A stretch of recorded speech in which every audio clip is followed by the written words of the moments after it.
Fadia Arafik akhirnya ditetapkan sebagai tersangka kasus dugaan korupsi pengadaan barang dan jasa di Kabupaten Pekalongan periode tahun 2023 hingga 2026.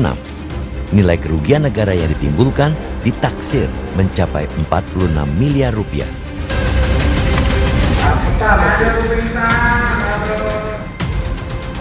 Dia membuat perusahaan, si pejabat ini membuat perusahaan, sehingga perusahaan itulah yang mengerjakan proyek. Kerugiannya lebih besar. Para pengusaha di sana pada akhirnya tidak memiliki kesempatan untuk berusaha. Bupati Pekalongan nonaktif Fadia Arafik adalah tersangka hasil OTT pertama kali di Indonesia yang dijerat dengan pasal 12 I Undang-Undang Pemberantasan Tindak Pidana Korupsi. Pasal ini mengatur soal benturan kepentingan dalam pengadaan barang dan jasa. Lini bisnis Bupati 2 periode ini begitu menggurita di Kabupaten Pekalongan. Makanya saya juga bingung. Saya nggak OTT kok. Wah, saya begini kan saya bingung.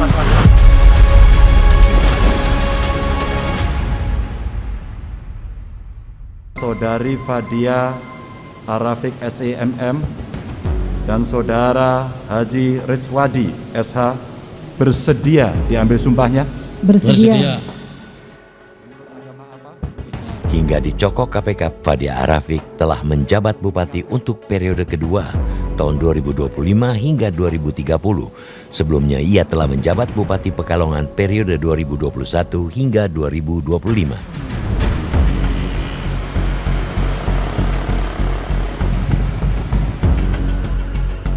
Diduga sepanjang periode 2023 hingga 2026, orang nomor 1 di Kabupaten Pekalongan ini ternyata getol memupuk pundi-pundi rupiah dari kantong APBD. Belum genap setahun menjabat bupati di periode pertama, Fadia dan keluarganya mendirikan PT Raja Nusantara Berjaya atau PT RNB. Dari dokumen Administrasi Hukum Umum atau AHU Kementerian Kumham, diketahui suami dan anak pertamanya didapuk sebagai komisaris dan direktur. Di perusahaan tersebut juga ada rekan separtai sekaligus orang kepercayaannya menduduki posisi wakil direktur. Nah, di sini rekan-rekan mulai terjadi adanya konflik ya. Mulai ini. Kalau membentuk perusahaan saja itu belum jadi permasalahan, tetapi ketika ada pejabat yang di situ punya perusahaan atau yang berafiliasi, ada keluarganya, kemudian ikut ya, atau turut aktif menjadi vendor dan pengadaan barang dan jasa di tempatnya bekerja, ini yang menjadi titik awal permasalahannya ya.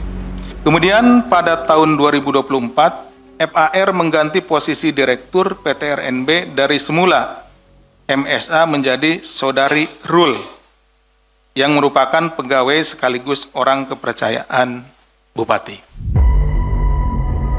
Realitas memiliki dokumen permintaan transfer pembayaran gaji tenaga outsourcing pada bulan Oktober 2025. Nilai tagihannya sebesar 923 juta rupiah untuk pembayaran 708 orang tenaga outsourcing yang tersebar di 11 organisasi perangkat daerah atau OPD. Sementara untuk periode Desember 2025 hingga Desember 2026 juga terdapat pemesanan tenaga ahli daya sejumlah 1.620 orang dari 4 OPD. Nilai pekerjaan selama setahun di total mencapai 3,23 miliar rupiah.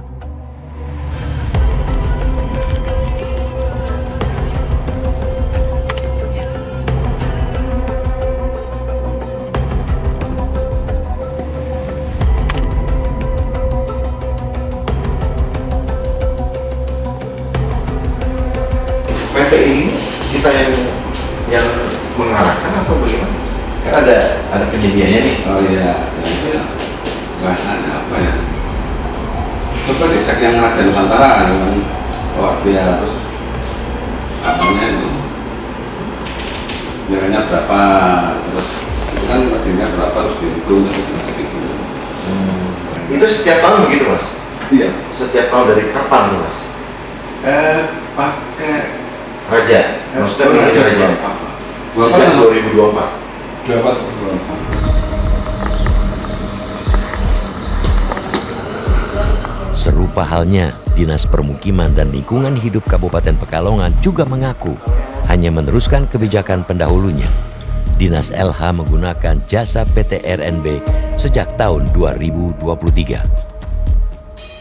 Itu kan awal udah kita pakai Raja, kan kita evaluasi sama tim kan, evaluasi karena kinerjanya itu secara kinerja itu masih baik ya, kita lanjutkan.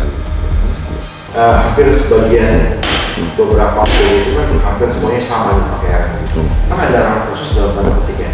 Bagaimana prosesnya? Kalau saya nggak gitu, karena saya kan teknis. Iya, karena kita teknis kan, kita punya pimpinan, jadi ya kita teknis lawan. Kalau ya disposisinya oke, kita jalan ya jalan. Jadi ikutin aja. Realitas melakukan penelusuran data realisasi di Portal Pengadaan Nasional Indonesia atau INAPROK. Hasilnya, nama PT RNB muncul di 8 paket pengadaan tahun 2023. Berikutnya 2 tahun berturut-turut hingga 2025, nilai proyek pengadaan tenaga kerja outsourcing yang digarap nilainya melonjak hampir 2 kali lipat.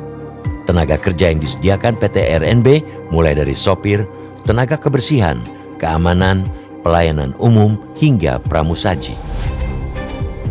Lah yang ketangkap itu, yang dinego, yang sudah dinego di luar sistem tadi. Pokoknya dia, walaupun harganya bukan terendah. Gampang sekali nangkapnya.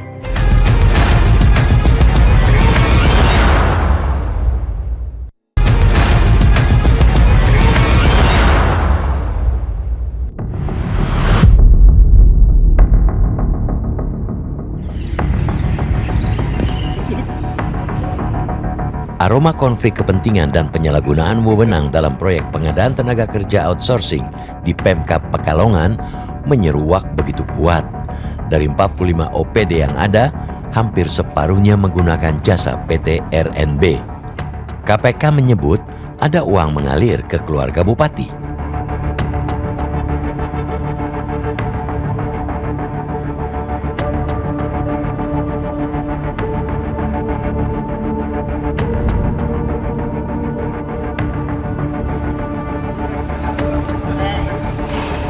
Pak Ejen, Pak, sebentar Pak. Pak, mengapa semua outsourcing harus melalui PT RNB, Pak? Tanya, udah itu sudah materi penyidikan. Hingga pekan ini, KPK masih terus memeriksa beberapa OPD. Orang-orang dekat Fadia juga turut dimintai keterangan. Orang dimaksud adalah Ruben Prabu Fasa, yang kini menjabat Wakil Ketua DPRD Kabupaten Pekalongan. Ya kita mengikuti aja nanti setelah inilah.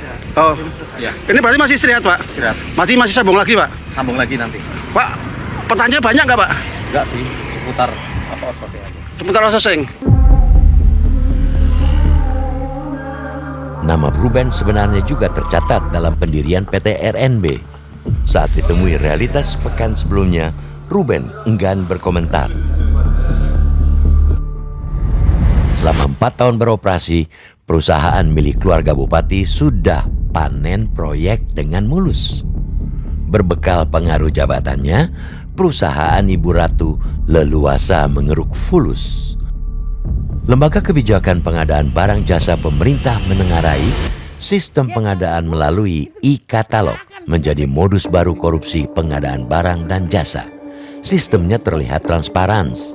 Namun di balik itu ada celah pengondisian oleh penjual dan pembeli alias kong kali kong. Yang perlu diperbaiki ya, sebenarnya kita sudah nyarankan metode pembelian lewat katalog itu ada 2 pilihan, 2 metode, negosiasi atau mini kompetisi. Sayangnya yang dipilih itu negosiasi. Mini kompetisi itu nggak pada dipilih. Ada sih yang milih tapi ini dihindari. Kenapa? Karena mini kompetisi itu mengkompetisikan, sistem yang mengkompetisikan. Silahkan Anda terundang, masukin penawaran harga. Nanti sistem yang menentukan pemenangnya. Makanya dihindari. Kalau nego hanya nego ke satu. Kebanyakan yang kena kasus itu negonya di luar sistem dulu.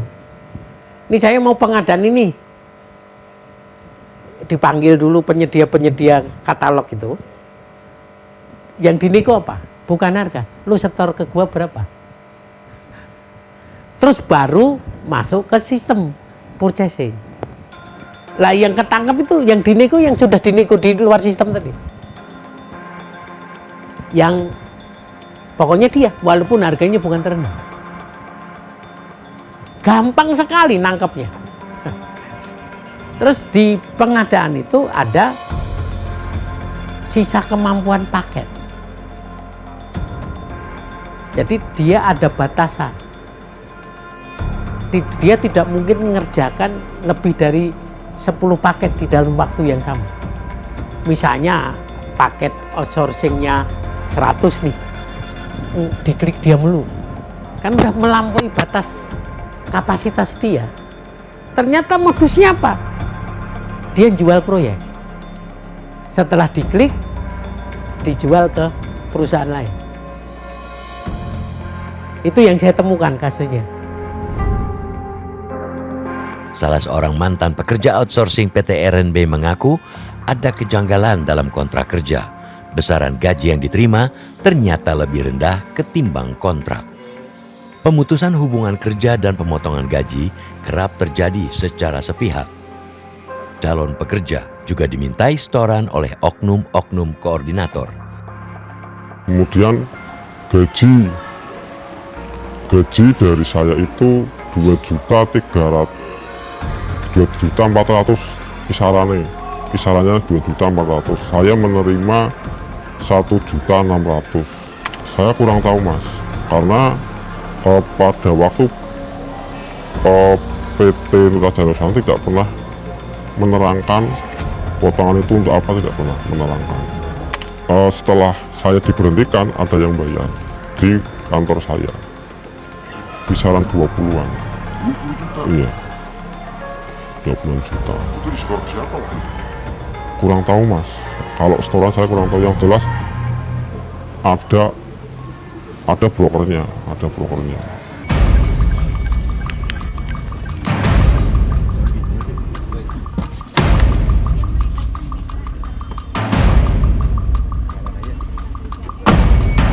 Realitas menelusuri keberadaan PT RNB yang ternyata berada di gedung UMKM Center Pekalongan.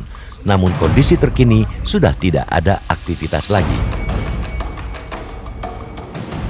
Dan ini masih perabotan mereka bukan? Perabotan mereka bukan? Ada sempat. Ini udah punya dinas sih ini. Oh, dinas apa? Dinas yang di PLK, Dinkop dan Angkat. Oh, Dinkop. Iya. Kan udah sama Bu Kabinit katanya untuk saat ini buat ruang transit. Kadang kan di sini kan kalau ada acara pelatihan, kalau ada apa di sini ruangannya. Nanti kalau buat transit di sini. Jadi PT RNB menempati ini tadinya dari tahun ini kan 2025 kalau nggak salah pak. Oh iya, cuma sebentar. Iya. Yang di sini yang jaga di sini biasanya siapa tuh? Mas Abik atau staff-staffnya? Tapi memang ini banyak yang pada datang ke sini untuk. Tidak ada banyak, berapa sih? Mas pernah lihat itu, maksudnya pernah lihat gimana? Apa pekerja nyari? Iya, biasa main apa komputer gitu, laptop, CV atau pelamar. Kalau itu kok kurang paham pak, kurang tahu pak. Soalnya kan antara pegawai sampai itu kan saya kurang tahu pak. Sejak menjabat Bupati Pekalongan, bisnis keluarga Fadia Arafik kian menggurita. Pelaku UMKM setempat kebat-kebit karena peluang usaha mereka makin sempit. Harus memilih ibu sama suami. Kalau misalnya tidak memilih, nanti tahu sendiri imbasnya.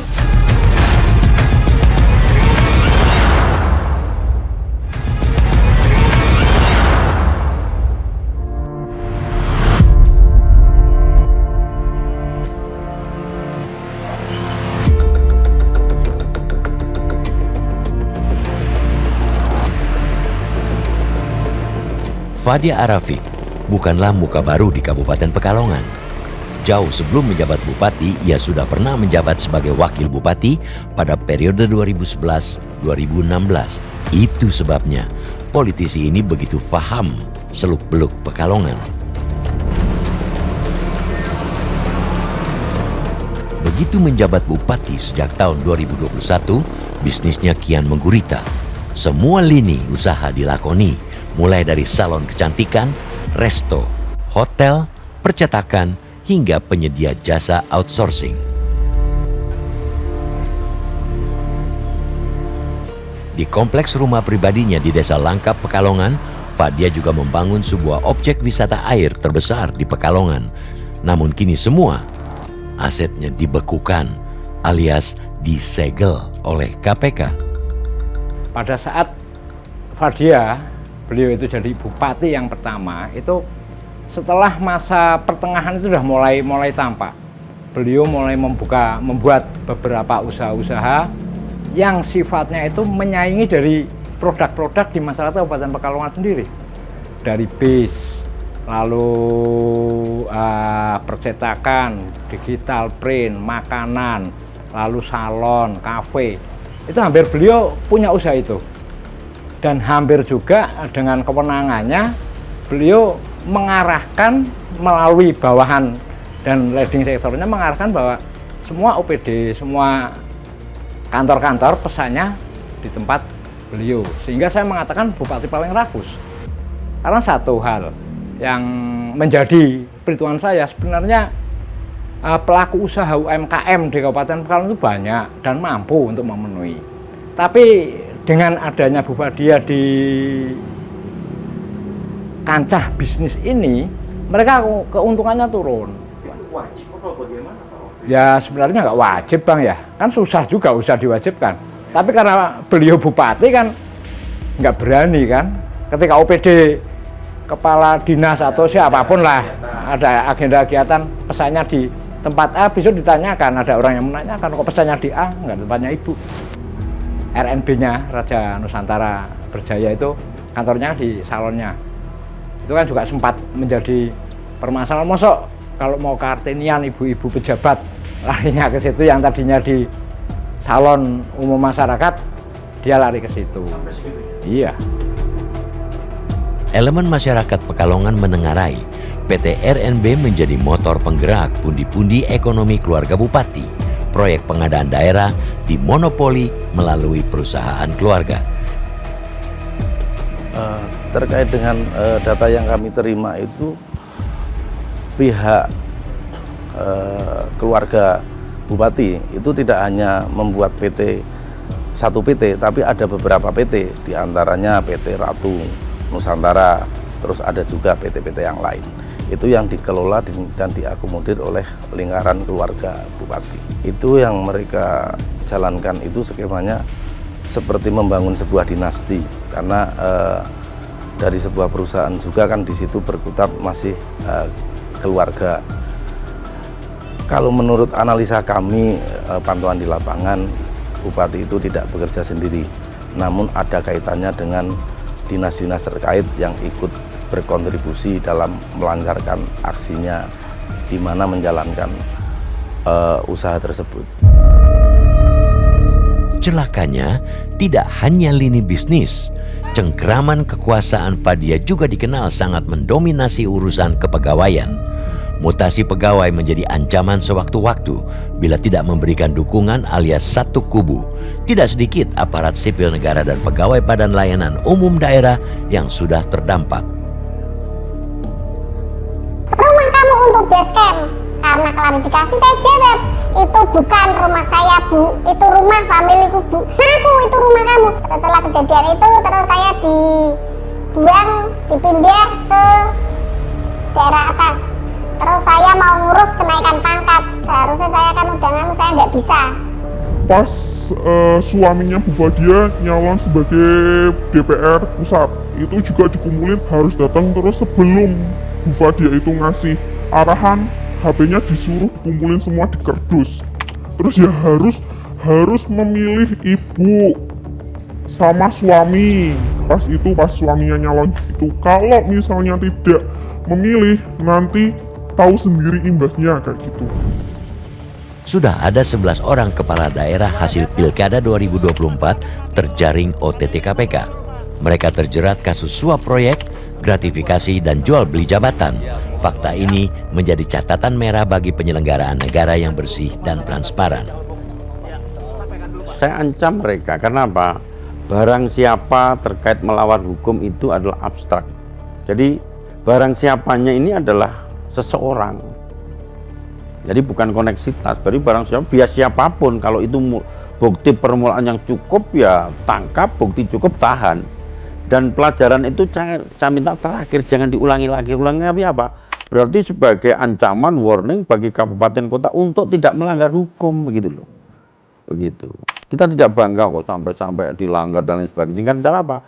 Dia harus mempunyai suatu kesepakatan diri pribadi. Karena kalau itu tidak ada hati nurani, dia tetap akan melanggar hukum. Karena memang ini yang harus saya ingatkan. Saya sebagai gubernur, saya ingatkan kepada para bupati, kepada DPR, saya ingatkan kepada seluruh ASN untuk tidak melakukan betul-betul menyalahkan wewenang, apalagi melanggar tindak pidana itu korupsi. Sumpah jabatan dan fakta integritas para penyelenggara negara bukanlah sekedar rutinitas dan formalitas belaka. Di balik itu sebenarnya mengandung makna sebagai pelayan masyarakat yang harus menjunjung tinggi hukum dan undang-undang. Stop dari sekarang. Jangan ada lagi kepala daerah terseret kasus korupsi.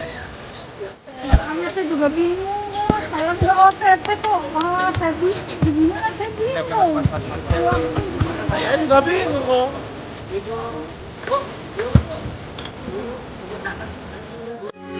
Metro TV. Jelajahi cara baru mendapatkan informasi. Download Metro TV Extend sekarang.